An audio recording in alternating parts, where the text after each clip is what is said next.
everybody, and welcome to another episode of Talking with PB, where I, PB, talk with you about things I mind, current events, and generally things I just want to talk about. And today,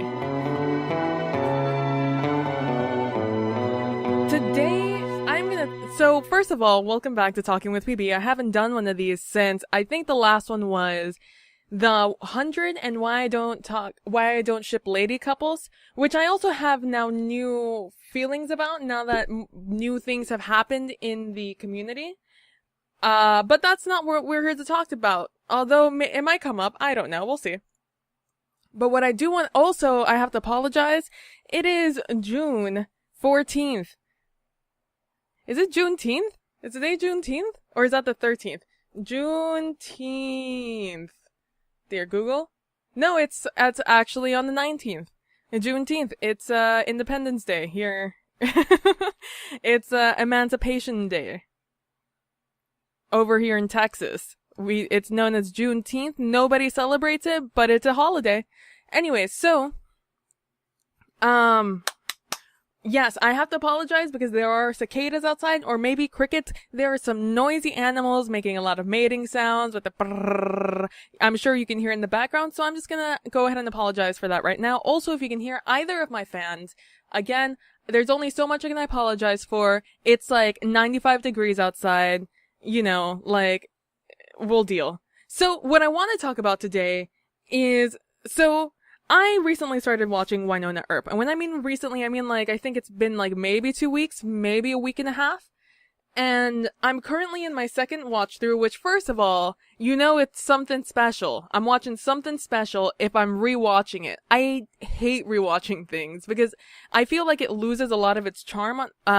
Shows and movies tend to lose a lot of its charm the second time through. And a lot of shows and movies don't have a lot of rewatchability. It's like you get you're spoon-fed all the information. So the first time through is really all you need. There might be some cute little things here and there, but for the most part, there's no reason to rewatch any series. Sometimes, you know, it's worth it just because it's enjoyable enough. Like, Buffy is very enjoyable. Like, you get a laugh out of Seinfeld every time you watch it, or, you know, Friends, one of those shows. So, you know, but those are classics, and that's why they're classics. They have great rewatchability. Now, I normally don't rewatch things because I find it very boring. It's hard to keep my attention for a long time. So, the fact that I'm watching Wynonna Earp for the second time in about a week span, I started rewatching it almost immediately. Like, I finished watching it, blew my mind, and I was just like, I have to rewatch this right now and write down everything. You know, the first time I watched it, I was just like, wow, what is this show? Oh my god, I'm also such a lore nerd. Lore, for those of you, it's like, just facts of that world. Facts about that universe. That is what lore, the history of that universe. That is what lore is. And I am such a fucking slut for lore. I love lore so fucking much. You know the Divergent series? I hated the Divergent series.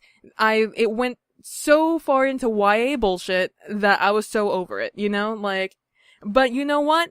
I fucking read the entire series. I was over that series in the beginning of the second book. I was sort of almost over it at the end of the first book because I was like, oh no. But then the second one took a full-on nosedive into YA bullshit. So, that's where a normal person would have stopped reading it.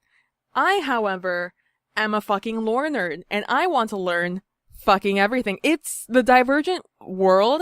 It's such an interesting dystopia. It is so fucking interesting. That world and that setting is so fucking interesting. And I was so upset. You guys I could talk for years about how upsetting the Divergent series was because the world was so fascinating and so good. The only book I haven't read from the Divergent series is 4. And that's because I have self-control and I didn't realize that book was out. Otherwise, I probably would have read it in my binge read of all 3 books. Anyways, so that's how much I love lore. I'm willing to read books I absolutely hate just to get more information on the world. So Wynonna Earp is based off a graphic novel by the same name, and never read the graphic novel. I think it's only a couple of series long. It's not a super long graphic novel, but it's so interesting. Like, I didn't know the word remnant, like, in or revenant, like in this, no, I don't think I've ever heard the word revenant. Apparently it's an actual thing. And I started hearing more of this word as, after I watched the show. And it's like, suddenly people started saying revenant all the time, and I'm like, did people used to say revenant and I just didn't notice it? It's like, you know, when you learn a new word. Anyway, so, watching the Wynonna Earp series, I learned, it was so fascinating. The world is so fascinating.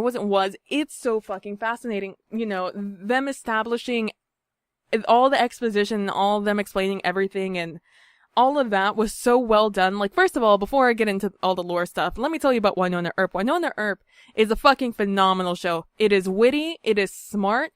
They don't spoon feed you shit on that show. I mean, they don't, it's not to say that they don't tell you anything on the show.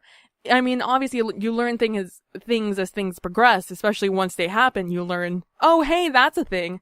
But they're like, they have zero issue with just throwing a piece of information at you and then not talking about it for, like, the next 5 episodes. They have zero issue with doing that. Like, they will throw in a confrontation, like, episodes before the final confrontation between those characters happens. And all it serves is, like, for tension and for world building and lore building and character development and story development and relationship development. And it's just, like, it's a 43, 45, 48-minute show. And every word they say is important. You know, like, every word they say has a purpose. There's, like, no fluff, you know? I mean, there is some one-liners and some quips here and there, but I feel like that's very appropriate for the characters. And when I mean filler, I mean, like, no scene doesn't exist. You know, scenes don't exist for no reason. They're there for character development. They're there for story plot development. They're there to give you more information about something that you may not necessarily need. Like, in the second episode, I'll tell you, I have notes on it. I'm up to episode 8, I think, on my rewatch of 13 episodes. So I'll tell you, I wrote it down because it was so just like, wow. Yep, totally. Episode 2, near the end, they're talking about, it seems so out of place, you know? And you're just like, well, this is a weird thing to be talking about, but sure, why not? And so Wynonna, they're in their house, and Wynonna points out the door frame. And she's like, oh, Waverly, look! And it's the height markings, you know, when you put a little notch on the door frame to show how tall your kids are, so you could see their progression over time at different ages. And so she's like, oh, look, and Waverly says, I'm not on there, am I? And Wynonna just, you know, engrossed in what she's looking at, offhandedly just says, you know, it probably rubbed off. You know, it probably rubbed off. And Waverly is like, that's what I used to tell myself too. And I was just like, well, that's such a weird, you know, like, it's not that it was weird, it's just that, like, I didn't understand like, why? I mean, it's episode 2, I'm just like, what dynamic are we setting up here? What are you trying to tell me, writers? And I was just like, maybe that's just like an offhand comment. Maybe like her parents didn't like her. Like, I don't know what that comment was about. But then like, I'm telling you, it was just like a 10-second scene, you know, it was a very quick scene. And then we go straight into the next thing. Like I said, it's a very fast paced show. By the end of the first season, those 13 episodes, I felt like I watched 5 seasons worth of content. Because like I said, it was like, and the best thing about it is that it wrapped everything up. Like, by the end of the first season, everything was wrapped up, except for the purposeful cliffhangers, you know? Like, there weren't a lot of loose ends. Or there were just things that they wouldn't tell you. They have no issue not telling you anything. And I'm just like, and it leaves you wanting more, you know? And I think that's great, because I think there might be clues in it, which is why I'm rewatching it, because I'm like, maybe there are clues in the show within these things. Maybe there's symbolism, maybe there is, you know, maybe there's meaning behind a lot of these things that you're showing me in the background, like license plate numbers or logos or names of things, you know? Maybe more importantly in the dialogue, because I feel like I'm saying, the dialogue is very, very smart. It's such a good show. If you I'll look it up. Let's see. Wynonna Earp. Let me give you their synopsis of the show, because I'm not going to do it any justice. Let's see. Alright, Wynonna Earp has been away from her hometown, Purgatory, for years, but returns to reluctantly take on the role that Wyatt Earp's heir is destined for, Demon Protector. Her task is to take out revenants, the resurrected souls of the criminals who were taken down at one time by her great-grandfather. Isn't it? It's not her great-grandfather, isn't it her great-great, granddaddy Wyatt Earp? It's great, isn't it? Let's try it again. It's written very weird. Wynonna Earp has been away from her hometown, Purgatory, for years, but returns to reluctantly take on the role that Wyatt Earp's heir is destined for, Demon Protector. Her task is to take out revenants, the resurrected souls of the criminals who were taken down at one time by her great-grandfather. Wynonna teams up with her sister Waverly, Agent Xavier Dawes, and Doc Holliday, the cursed with immortality best friend of Wyatt Earp, as they work to stop the revenants from taking over Purgatory and escaping the world. The show is based off the graphic novel series of the same name. And it's so fucking good, guys. Like, it's so good. It's so fucking good. Oh man. So Wynonna and Waverly are both sisters. And yeah, it's just so good. Anyway, so to go back into the lore thing. So like I said, I fucking love lore. I fucking love just learning the history of a world, especially when it's interesting. And even more so when it has depth. Otherwise, I give zero fucks about the world. There's some shows that the world doesn't exist until the next episode, comes on. Like, there's zero forethought into the world creation, or like it's only a few episodes long, or like forethought of world development, and some of the rules aren't really well established and things like that. And Wynonna Earp has some of those things that, I'm just like super confused about. Like, there's a shadow assassin in the show, and I'm like, I don't understand the physics of his powers, but that's very comic booky, the fact that, the bad guy suddenly just does things that are less powerful than what we saw beforehand. That's very comic booky, and it bothers me a little bit, but not enough to like really like piss me off, Anyway, so but Wynonna Earp, like, I felt that entire season was written before it was shot. Like, I felt that entire season was already figured out, or like the world was created, things were gonna happen, and these people were just put in after the fact, It feels so very well developed that I'm over the moon about it. Excuse me. So, which is why I've decided to go back and rewatch the show. And I have so many notes, guys. Do you wanna... I'll give you just parts of it. I have, Athena written down, which is on Wynonna Earp's, necklace, which... For fuck's sake, I can't remember if Wynonna ever said anything about her necklace or why that necklace is important to her. And I feel like they were fucking with me, because there's a scene later in the series where, one of the villains steals, Waverly's necklace, and Waverly's like, that was Willa's. And I was just like, really? You're gonna give me the lore on this one thing? Although, looking back now, I think there was some significance to it. I didn't put too much mind to it then, because a lot of shit was happening on screen. But on this rewatch, I bet you it's written down and drawn. And so, that was on there. I wrote down the name of the, the name of the bus, Wynonna came in on, and wrote down what the logo was. Also, the number of the bus, which is 774, by the way. Or 778. I didn't go back to rewatch it. It was one of those numbers that was last. I wrote down how the Black Badge Division was written, that there were a bunch of sunflower in Gus's and Curtis's house.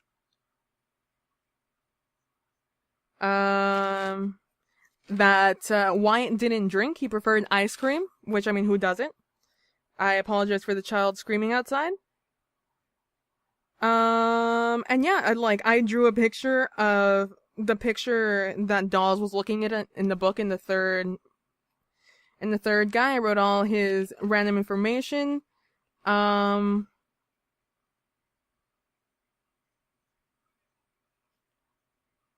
I wrote down all, I wrote down everything, even the names of the revenants, writing all those down.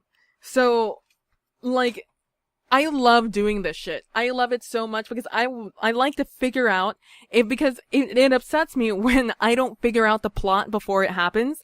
Like, if there's a huge big reveal, I get so upset that I had no idea it was coming. I'm just like, oh, I can't believe I didn't catch it, Like, fucking obviously. And if it doesn't feel like there was an obviously that was gonna happen, or like, how did I just completely miss this? That's when I'm like, there was something. There must have been something that I just completely missed and just overlooked. And which is why I'm very motivated to watch it a second time. But also for all the other information, because like I said, this show has no issue giving you information in the second episode and it not being like, and it not having resolution until the last episode. Like that episode 2 comment, there's another comment in episode 13 that happens. And you're just like, what the fuck? And like, I didn't even remember that scene until the rewatch. So I love that shit. I live for that shit. And it's so rarely that you get to do that. Like, most of the time, all the extra comments and stuff like that don't really lead to anything. Like, it really is just filler to be filler. It's just to cause, like, tension in the moment rather than tension for the relationship in the long run. Like, it be actual real life problems that you have with one another. Like, that one comment that one person made that one time various years ago, and that it still niggles at you. Like, it still bothers you. But, you're not going to remember it until it comes up, like, a year later, or a few years later when they make a very similar comment, about it. And you're just like, all of a sudden you're just so pissed off, and now you remember why you don't like that person very much. It's just like that. And so I'm just like, and I want to know so much more about the characters, so, like, I'm writing down every little bit of information I can. And luckily for me, there's only, like, 5-6 main characters, so there's not much. And also there's the main villain, which I'm also writing things about, and also other side characters who last longer than an episode. Or not, because maybe there's going to be information in the future about them. But the thing I found, so this is what I'm doing, right? I'm rewatching the show. I'm about to start rewatching episode 8 and writing notes about that. And I really, 2 days from now is episode 2 of season 2 of Wynonna Earp. And I still have to rewatch that first episode to write down all the notes, because there's a name there's a lot of things. We entered a new scenery and met new people, and there's a lot of information I need to write down. And a lot of observations I need to make about certain characters after certain things happen. I'm trying to be as spoiler-free as possible for you guys. But, in season 1, because obviously I just watched it, and the series, this is a summer series, so you have to wait an entire year before you watch it again. I found out by watching the Klexicon panel of Wayhot, by Wayhot being the ship name for Waverly and Nicole, spoiler alert, I guess. And they talked about this Tumblr account of Nicole Hot's journal diary thing, and I was like, what? And so I go onto it, and it's password protected, and I'm like, what? And so I look it up, and I'm just like, what is a password? And someone's just like, oh, it's her. Oh, no. And I'm back. Someone just started taking a shower. And, you can hear that shit through my wall because I'm right next to the fucking bathroom.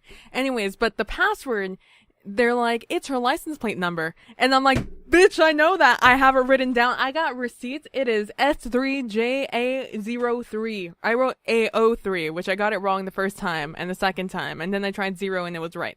So I was just like, oh shit, yeah. And so I got in, and I think it's 21 entries. Some of them are like text entries, and it's just a Tumblr account. And yeah, it was just like a journal of her things, which I have to go back and I need to write down some notes about it after the fact, because Nicole is one of those characters you don't get a lot of information on, but you do get a lot of character interaction with her, and there's a lot of interesting things she says, and she's the one I'm along with Wynonna. I'm very interested to know what their pasts are. I think we get to learn a lot more about the characters this season now that it isn't just a pure shit show, where they're so confused and don't know what the fuck they're doing or what to do, and motivated by things like revenge. So, yeah. So I was just like, I was so happy. I like this transmedia movement. I'm so all about. Like when Carmilla did it with the Twitter accounts for Laura Hollis and Carmilla. I love that. I absolutely love that. It was like the best part about waiting between seasons. And now with this, I'm so excited because Nicole's also an officer. She's a police. And like in the first season, she's just like, what the fuck is happening? You know, that's like her entire life, the entire first season. And now in the second season, we get to learn more about her. I'm so excited about it. But today I learned that there was a Twitter account, and I was just like, yes, transmedia for the win. Now we're getting Twitter, for Nicole Hott. And this time it's the Purgatory, what is it called? Purgatory Case Files, I think is the Twitter handle. It's the name of the thing. Yeah, it's at Purg, P-U-R-G Case Files. And so far they have 21, tweets. And so I read through all of them, and they had some bit.ly file, links. So I clicked on those, but I kept reading the rest of the Twitter account. And then when I got to the top, I also clicked on the website. And so I went to the website and then I clicked on the other bit.ly files, and they all went to the same place. And they all go to this page, which maybe I'll put a picture of it up right now. And so basically it says Purgatory Sheriff Department if it's not on there, and it has a login. It has a user ID and the password, which is already typed in for you. I don't even know if you can oh, you can.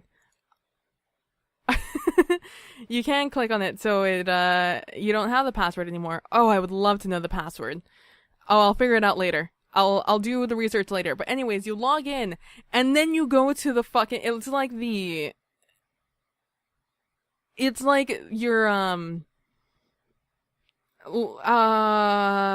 like a phone. It's like or like a tablet. It's like the homepage, the front page of your tablet, where it has, Bluetooth and signal and battery and alarm and what day it is.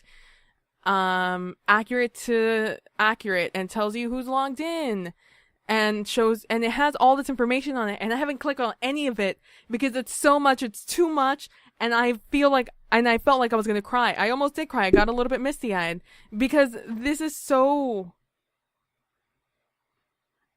validating, I guess maybe that's the word. It's so validating to see this, because I mean, here I am. I have like 10 pages of notes on the first 7 episodes of season 1, writing down information that is ultimately probably going to be useless, such as the license plate of Officer Hott that I saw that one time in that one scene in episode 7, actually. And it was the password to that Tumblr account, which I was just like, whoa. I also have Dolls' SUV's license plate number. If you're curious, is it this one? It is 423G40. That is Dolls' SUV's license plate number. I haven't been able to see it again. It hasn't popped up again for me to confirm that it is the same SUV they use all the time. But that is the one I saw that one time. And like information like bubblegum sake. Because I have this thing where when it comes to something that is so like history rich, that there's a lot of information about it. Sort of like Harry Potter, how it's just so much information being thrown at you about a completely different kind of world with totally different rules. I don't like reading fan fiction about it or reading other fan theories about it until I've like completely like having captured all the details myself, and I've rewatched everything, and I've written down everything I want to write down and drawn everything I want to draw out. And even then, I don't want to really immerse myself, because the fan fiction is fan fiction. It's, what they think the story should have done, or what they think would be fun to happen with these characters. So, sometimes that involves changing the rules of the world, and sometimes that involves a completely different universe with different rules, or like them creating a universe that's totally different, but with the same style, but totally different sci-fi rules, like a totally different sci-fi world. So, and sometimes people like keep the same world, but they like elaborate more, and they create different scenarios and add more rules to this existing world. And if I do that, sometimes I'll forget the original rules of the world, the original lore, and then that leads to me being more confused in the long run about a show. So I tend not to read fanfiction and stories like this. Like, I'll read Supergirl fanfiction all day, all night, because, that lore isn't very, it's an episode by episode type show. It's written episode by episode. It has a monster of the day, and especially the second season didn't have too many through lines. So, excuse me. So I have no issue reading fan fiction about that, because I know the lore of the world and the lore between the characters, and it's not complicated to say the least. And, there's other shows. I don't watch that many shows anymore, so, I don't have a lot of issue with that. I'm trying to think of other shows that I was watching at the same time as I was reading the fan fiction. Do I have, nope. The 100, I also waited until that show was dead to me to start reading their fan fiction. It's like a rule of thumb of mine, because I did that for Harry Potter. The wait was too long for me. I was too weak between the 6th book and the last book. I was too weak, and I started reading the fan fiction, and I had zero hope of understanding what was going to happen in the last book, because I had so many facts about not the canon universe of Harry Potter that I couldn't remember what was fact and what was fiction. Because, man, I'm telling you, fanfiction writers, they are a blessing. They are so good sometimes. I've read some phenomenal fanfictions from all different fandoms. But since the Harry Potter fandom just has so many fucking people in it, there's a lot of phenomenal fanfiction that I read in my little niche, in my little niche ships, so... and that's why the rule exists. A lot of my rules exist because of Harry Potter, such as don't start reading a series that's not done yet. Looking at you, Game of Thrones. Very tempted, read the first 20, 30 pages of the first book of Game of Thrones, and I was like, nope, can't do it. Can't read it, because I'm gonna get engrossed in this world, and then I'm gonna have to wait 5 years for the next books to come out.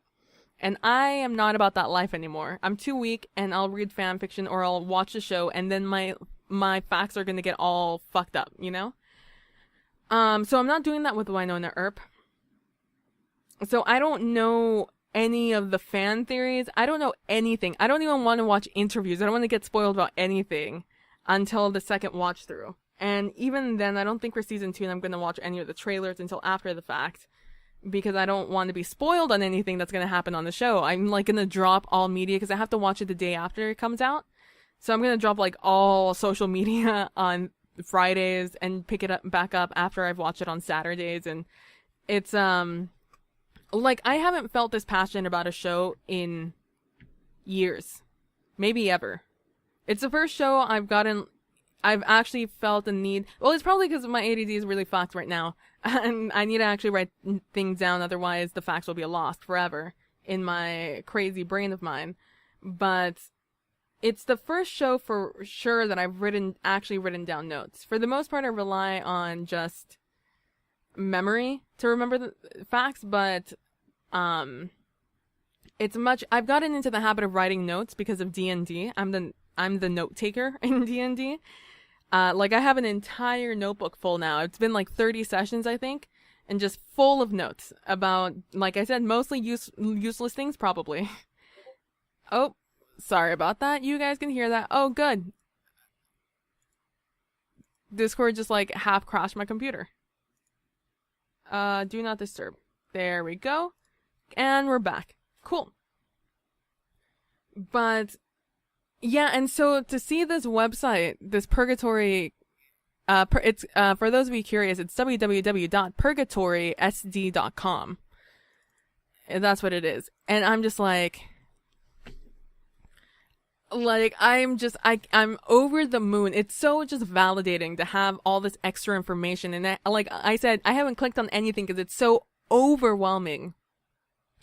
I'm so excited. And also I don't want to really look at anything that's not from season 1 because I'm still trying to, because I have so much theory crafting. I could talk to you guys. If you want, I'll totally do a talking with PB where I theory craft I'll tell you all my ideas and all my theories for so far what we have in season 2 and what I think is going to happen. And like I said, this is my favorite part. I love trying to figure out what the fuck is going to happen and then watching it and being totally wrong or totally right and seeing the actors play it out or how the writers are going to interpret that. It's my favorite part. Like, even if I don't figure it out, I love it. I love it, I love it, I love it. I love it when show creators or just creators in general, whether it's an author or a movie producer, writer, director, I love when they don't treat you like you're dumb. I love when they are able to throw their passion project out there and have the entire world as they visualize it and be able to expand upon it and, you know, be able to write the show or the movie or the thing using their rules. I love it so much, especially when you don't have to be like, especially when it's a new IP or like an IP you don't understand. Like Harry Potter, I read the books, so the movies weren't a surprise, you know? With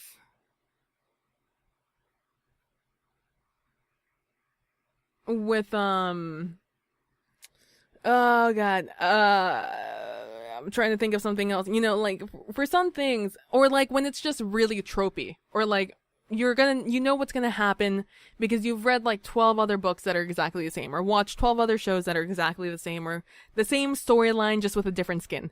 You know, like it's, you know, West Side Story. I fucking love West Side Story. It's my favorite, probably musical outside of Hamilton. I love Hamilton, but I haven't watched Hamilton, and I have watched West Side Story, and I fucking love Leonard Bernstein and that music. Oh, and it has my favorite song of all time, Maria. Is like the most romantic song in my eyes, in my mind. It's the most romantic song ever. But it's just, you know, it's Romeo and Juliet, you know? I love Baz Luhrmann's version of Romeo and Juliet. I thought it was a phenomenal piece of art. You know, it's amazing, it's beautiful. But at the end of the day, it's just Romeo and Juliet, you know, set in modern day with the same text. And I've read Romeo and Juliet. We all know Romeo and Juliet. We've all seen Romeo and Juliet. We've all seen the star-crossed lovers trope. We've all seen that happen. So it's no surprise that, you know, they're both gonna die at the end. That's not shocking, you know? So, like, as interesting as any version of that is going to be, at the end of the day, you know what's gonna happen. As much as you don't want it to happen, you know what's gonna happen. So to see something like Wynonna Earp that's so unbelievably refreshing, because not only are the characters so unlikable, they're so easy to hate. Like, Deputy Marshal Xavier Dawes. I hate Dawes. And it's partially because I have an issue with authority. So immediately that knocks him down several pegs, but he's also just an asshole. He has zero humor.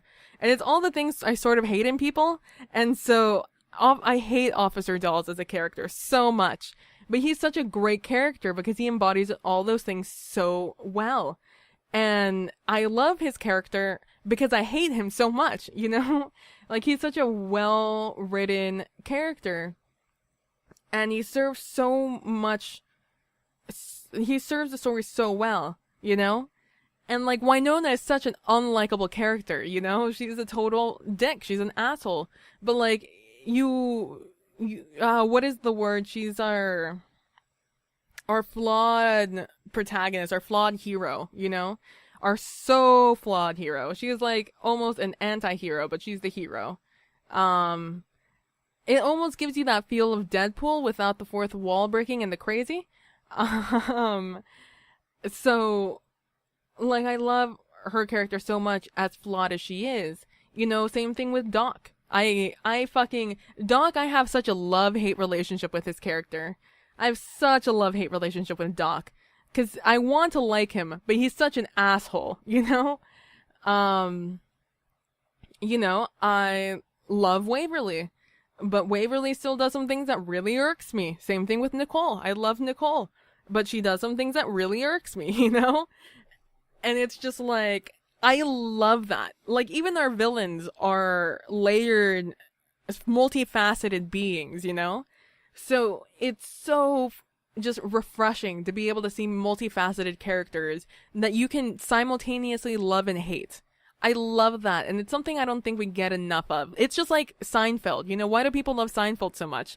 Because the characters are so fucking unlikable, but you love them at the same time, you know? I think that really produces great characters when they're multifaceted. When you can, it's just like your friends, you know? They do some things that you are really dickish and you really hate about them, but they're still your friends and you love them for all the other things, you know? So, it's so human, and I absolutely love that in such a non-human world, and the writers do such a phenomenal job of that. I'm gonna be singing Wynonna Earp praises until probably it goes off air. It's so good. It's so fucking good, guys. And like I said, it's not monster of the day, you know? It has a storyline that's, I feel like, pre-written. You know, they're like, okay, these are the things that are gonna happen. This is the big bad, and, you know, this is what's going to happen with the big bad, and this is the plot, and this is how our heroes are going to interact with it. And then they start filming, or like, then they start writing the dialogue, and then they start filming. Like, I feel like that's how the writing works on this show, because it's so well written, and there's so much information crammed into every episode between the acting, the writing, and the scenery, that it just blows my mind. Like I said, I watched that first season, and it felt like I had watched 5 seasons of content. And so, you know, and it's to the point where, because it felt like I watched so much and so many, and I didn't even realize it, like I said, until after I finished watching it, and I was just like, whoa, holy shit, that just happened after I finished watching the last episode. And then I was like, and then I started reminiscing and ruminating about everything that happened, and you can hear the water going through the pipes right now, and I apologize, but I'm not going to stop talking. I am going to stop talking. There we go. It stopped. I started ruminating about the season, and I was just like, oh, and you know, oh, and then when that happened to that character, and oh, that happened to that character. Oh, and then that character that happened to several episodes ago, and wow, I can't believe this happened, and I can't believe that happened. And you know, what motivated this to happen, and how did nobody do this, and how did nobody do that? And it's just like, so, and like, I just kept going through that pattern and just like being like, oh, and that happened, and then why did that happen? And then, oh, we finished that story, and we finished that story. And like, now I'm rewatching it, and now I'm just like, wait, isn't that a character that pops up later, and this and this and that, and like, it's just so cool, guys. And it makes me so excited to be able to do this kind of thing, because I don't get to do this kind of thing outside of like video games, you know? Like, video games give me a long enough lead up to be able to theory craft the fuck out of it, you know? Like, video games like Oblivion, you know? Or video games like, oh, I'm trying to think of one that had like a really strong plot line. Oh, like, Borderlands also, even though that story wasn't great, but I mean, that had a story. Oh, Mass Effect, you know? Like, me trying to figure out the ending of Mass Effect, or what was gonna happen, or like all the even like smaller plot lines and all of those things, and just like these RPGs with great stories, or even the non-RPGs like The Walking Dead and stuff like that are story rich that I get to experience over several hours rather, while I'm playing. And by several hours, I mean like days of content, So, and I have to go slowly, I can't just speed through it. I have to live through the storyline. And that, like, Dragon Age also does the same thing. So, it's so nice to finally get a show that I get to do this with. And even though it's killing me waiting a week per episode, because I'm so obsessed with the lore, like, the week passes by so quickly because I'm just constantly thinking like, oh, what about this? What about that? And then with this new content with the purgatorysd.com, like, it's gonna pass by so quickly. I mean, it's 12 weeks, I think. I think it's only 12 episodes this season. It's so much content, and I'm so excited to just go sit and ruminate on these in this binge watchy, environment we're in. It's so refreshing to just sit down and have a show that I don't want to binge watch, a show where I can sit down and I can theory craft the fuck out of it, Like, that's fun. That's fun. That's enjoyable. That's something I want to do. That gives me something to think about on my off time, Man, I am getting really parched. So we're going to be ending this one quickly. Oh, there he goes. You might hear that person a lot in my videos, because this is prime time recording time. And that car goes by like 12 times between the hours of like 7 and like 10. Yeah, so I love it so much, and I'm just like so overwhelmed that, first of all, that they're doing this for their fans. Second of all, for the character that I'm most curious about, because Dolls, I'm so curious about Dolls and his background, but I want that one to come out through clues. I'm so satisfied. I'm so okay with them just dropping small tidbits and small clues about what Dolls' history is. I like the fact that we learned about Doc through Doc, because he's an established character. We know about Doc. Doc is a real life person, or was a real life person.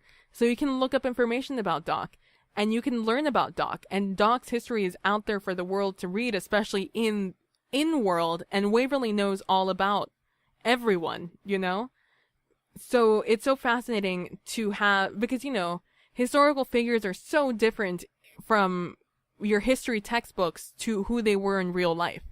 Like, we only see the silver lining, beautiful part about these characters. We don't see the ugly human part of these characters. We really, what is the word?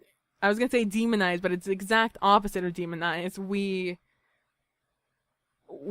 holy lies. We make them holy. What is the word I'm looking for? We put them up on a pedestal, I guess, is the best thing I can think of right now. And so to see Doc be this human, awful person, I'm so about it, And learning things from him, like, no, my trade poker, like, what, dentistry? No, my other trade, polka. And it's just like, oh shit, see him tell stories about his life to other people, and knowing that Doc is such a fucking liar. And so seeing when he's not a liar, seeing his flashbacks, it's such like a tasty morsel of like history and backstory and lore, and I'm so fucking all about it. But like characters with like Nicole Hott, or supporting characters that we're probably not gonna have the opportunity to get that much information out of them. I'm so all about having this, like having this outsider's perspective almost of what's happening. And now we're going to have even more characters that pop up on the show. So even more so, I'm even more satisfied with this. And it's just so great, guys. I'm so happy. I can't describe to you how happy I feel, other than the fact that I almost started crying when I popped up on this screen. Because it shows how much they care about their audience. It shows how much they care about this story. It shows how much they care about these characters, and like, you can just feel the love and care for this show as you watch it. This show is created with love, And that's why, as much as some of the ADR really pisses me off and the sound editing that really bothers me in the first season, I'm willing to overlook all of that. I'm just like, it's just like,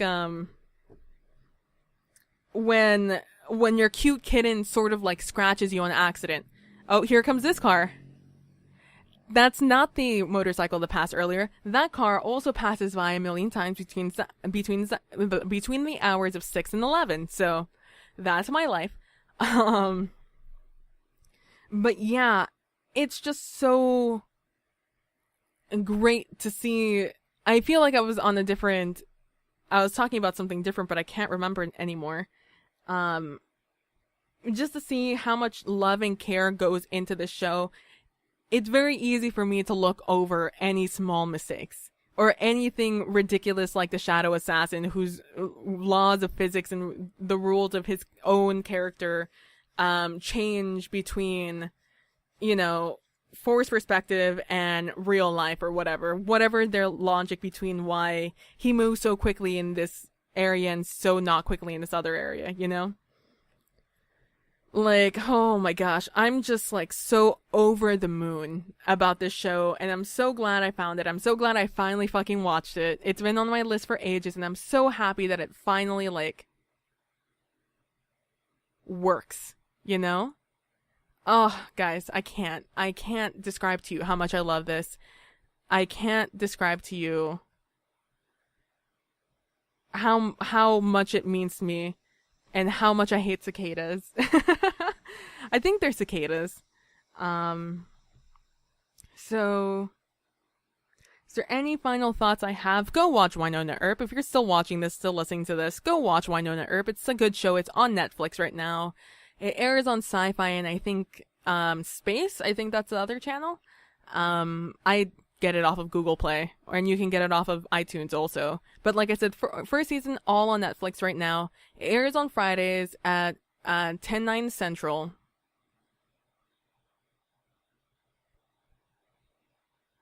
And yeah, I mean, I just love this show. I love it so much. It's so well written. It's so well acted. It's so well created, and it's so refreshing in a time where a lot of shows I watch are just like I said, just a monster of the episode. And Wynonna Earp is so not that, and it's so refreshing. You do you, Emily Andras, and the best thing about it also is that it has a great LGBT, a women loving woman couple in Nicole Hott and Waverly Earp, and it's so like in the first episode of the second season, there is a little bit of angst and drama that begins to happen. And I'm just like, instead of being terrified to my core that this means that one of them is going to die, because that's usually where gay drama and gay angst leads to, that things happen and then one of them dies. That's usually what happens. So it's so refreshing that I keep saying that word refreshing because it is, that when I watched this for the first time and I saw gay drama, gay angst happen, I was just like, yes! Oh, yes, I love gay drama, gay angst, because I love it, I do, but the only time I ever get good gay drama, gay angst is in fucking fan fiction. I never get to see it in media without being terrified they're gonna murder someone. So to watch this and not be scared that they were gonna kill one of the characters, that was gonna be the end game, I was just so like, yes, fucking finally, And so only because I love and I trust Emily Andras, the show's producer, I think creator, writer, yes, I think all of those are correct. That writer scripts. I guess she's a writer of scripts. I'm reading her her thing on, yeah, she says writer of scripts, mother of quips, eater of chips, and did some Lost Girl, now I Wynonna Earp. Fair enough. And like, I trust her. I trust her. And so because of that, I'm letting myself enjoy this show. And I'm putting my faith in the show. I'm putting my faith in Emily Andras that it's going to be a well-written, gay, angsty, yeah, it's just gonna be angsty, and it's gonna be drama, and I'm gonna love it, and I'm not gonna be scared watching it. You know, like that's what I'm hoping so much. I'm putting all. I'm not someone who puts faith in anything, so for me to do this also means a lot. I'm so cynical. Stop calling me, Jesus Christ. I was sorry. Just like this number has been calling me all day. I'm so just grateful for everything this show is. And I'm so grateful for this writer, the writers of the show and the creators of the show and everyone involved in the show. I'm so grateful. And I'm so excited to continue on theory crafting and writing notes and trying to figure out the ending before the ending happens, or the resolution of a story plot line. Like let me tell you guys, on my list of achievements in my life, I've done a lot of things in my life that I could be proud of. But my crowning moment right now, the one on the top, which makes it seem like I haven't accomplished things in my life, but my crowning moment for me personally is that I called the Snape. I called it on why Snape killed Dumbledore and why Dumbledore died. I called that entire. I figured out that entire plot line about a year before that book came out. I was just like, I told it to my cousin, and she has, she is my witness because she's the one I talked to it about it. We were talking about it. We were theory crafting together, and I was just like, you know what? I think this is what happened, because there's no way, blah, blah, blah, blah, blah. And, we went through that entire thing, and I was just like, I bet you Dumbledore was going through some stupid shit, and like, he stumbled upon something, and he was getting himself killed, and he was gonna die anyways, because that's what Dumbledore does. He just does some stupid shit sometimes, and this time it finally is gonna get him killed. And because Dumbledore is somehow all-knowing and all-seeing, he knew that Draco was going to be sent to kill him. And because, Snape is the spy or whatever, this would be the ultimate, ultimate loyalty test, this is how he proves his loyalty and how we keep Snape as the ultimate spy. If he kills Dumbledore, and Dumbledore's gonna die anyways, so Dumbledore is just like, you have to kill me. And Snape was like, no, what? No. He's like, no, you have to kill me. And then, because I know all these things, and sure enough, that's exactly what happened. And, I went a little bit more into it, but it's 53 minutes into this, so I'm not going to get into it. But that is one of my crowning achievements, guys, that I called that entire Snape Dumbledore plot line in the last book before it came out. I have never been more proud of anything in my life. I wish I had written it down somewhere, like on the interwebs, that I blogged at that time. I wish so hard that I blogged, because that's some shit I would have written down. Like, it makes me want to, record and write down and talk about all of my theories about Wynonna Earp, just so I can have record of me being like, I think this is gonna happen. It's just like in, what is it called? In the Scary Game Squad on Jesse Cox's channel over on YouTube, they were playing through Until Dawn, and Gerard, I think it was Gerard, in the beginning of their playthrough of Until Dawn, which is a horror game, he was just like, if you guys haven't played it and want to be surprised, stop listening now. Thank you guys for watching. I really appreciate it. Don't forget to be nice to each other. Don't forget to be compassionate. And I will see you guys in the next one. And if you want spoilers, or you don't care, feel free to keep on listening. He was just like, I think these are Wendigos. I think, the thing that's chasing us are Wendigos. And then, things keep happening, and he's like, they're Wendigos. And everyone is just like, fucking just stop. They're not, what's a fucking Wendigo? They are so over his, him saying that the bad guys are going to be Wendigos. And then, they get chased by these awful things, and they're like, ah! And they're like, what is that? And Gerard's like, it's a Wendigo! And they're like, it's not a fucking Wendigo! And they keep running, and they finally get to the place where the guy tells them what's happening, and he says, Wendigos. And the moment he says Wendigos, it's like, oh, shit! You were right! And so he called fucking Wendigos, 10 parts before it actually happened, or something ridiculous like that. And that's what I want. I want my I fucking told you so. I fucking called it. Because it's such a, if you guys have never had that, there he goes again, second time. If you guys have never had that I fucking called it moment from watching a series, from like something that sounds so improbable, like fucking Wendigos in Until Dawn, even though you had no proof of it until right then, like, that's the most satisfying thing in the world. It is like, so just, that can get you through life for like years. Just that moment of being like, I fucking called it, bitch. Like, no one believed me. Everybody thought it was too far-fetched. You know what? I fucking called it. Like, that's, like, my cousin was just like, that's the dumbest thing I've ever heard in my goddamn life. And then when I read that part, I had to wait because we were reading at the same time, but I'm a faster reader than her. So I had to wait like a day before I texted her, and I was just like, I fucking called it! Ah! You know, like, that text chain was off the chain. Anyways, yeah, go watch fucking Wynonna Earp. It's a great fucking show. It's just so fucking good. Go watch it. It's on Netflix. Most of you guys have Netflix. Go watch it. And go support it this season. It's great. It's wonderful. It's for everyone. I feel like some men might be butthurt about it, but for the most part, I think it's a wonderful show. If you're a well-adjusted person, I feel like you will enjoy this show. So, other than that, I would like to thank you guys for watching. I really appreciate it. Don't forget to be nice to each other. Don't forget to be compassionate. I know this is a long one. And if you have any suggestions on how I should cut these up, feel free. But these tend to just be a rambly sort of deal. Like, very podcasty by myself feel. But yeah, thank you guys for watching. And I will see you guys in the next one. Bye. Oh, and if you have any suggestions for anything I should talk about in these Talking with PBs, feel free to let me know, because I don't do them very often, but I could if you gave me things to talk about. Alright, bye!